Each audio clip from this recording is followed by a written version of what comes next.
അതെന്താ അവിടെ നടക്കുന്നേ? നൈര, നവരാത്രി ഉത്സവങ്ങൾക്കുള്ള ഒരുക്കങ്ങളാണ് ഇത്. നവരാത്രി എന്നാൽ എന്താ?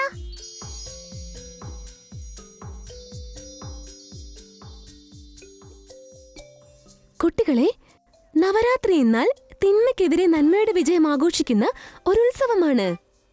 9 രാത്രികളിലും 9 പകലിലുമായി നടത്തുന്ന ഒരാഘോഷമാണ് നവരാത്രി. 10ാമത്തെ ദിവസം ദസറ എന്ന ആഘോഷത്തോടെ ഈ ഉത്സവങ്ങളെല്ലാം അവസാനിക്കും. വരൂ, നമുക്ക് താഴെ പോയി അവിടെ എന്താ നടക്കുന്നത് നോക്കാം.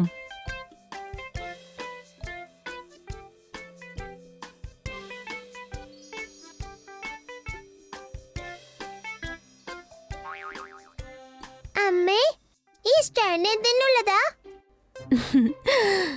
നൈറ, അംബാദേവിയുടെ വലിയൊരു വിഗ്രഹം ആരാധനയ്ക്കായി ഇവിടെ വെക്കും.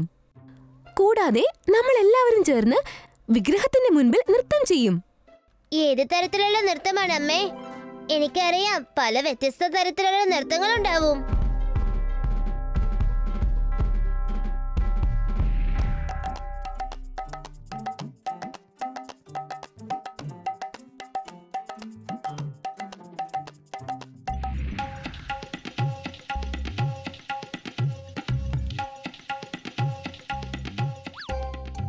അതേ നീൽ, നവരാത്രി ഉത്സവം പോലും രാജ്യത്തുടനീളം വ്യത്യസ്ത രീതിയിലാണ് ആഘോഷിച്ചു വരുന്നത്.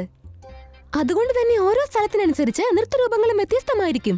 എന്നിരുന്നാലും ഏറ്റവും പ്രസിദ്ധവും പ്രശസ്തവുമായ നൃത്തരൂപങ്ങൾ ദാണ്ടിയയും പിന്നെ ഗർബായുമാണ്. അമ്മേ, എനിക്ക് അറിയാമത്. ഈ നൃത്തം ചെയ്യുമ്പോ അവരിങ്ങനെ ചുറ്റിക്കൊണ്ടേയിരിക്കും. അതെ നീൽ, ഈ നൃത്തരൂപങ്ങൾ ദേവിയോടുള്ള പ്രാർത്ഥനയായും കണക്കാക്കാറുണ്ട്. ഈ നൃത്തരൂപങ്ങൾ എല്ലാവർക്കും നല്ല ഇഷ്ടമാണ്. നിങ്ങൾക്കും ഈ ഡാൻസിൽ പങ്കെടുക്കണോ? പങ്കെടുക്കണം അമ്മേ. വെരി ഗുഡ് മക്കളെ. എന്നാൽ നാളെ നമുക്കും ഡാൻസിൽ ജോയിൻ ചെയ്യാം.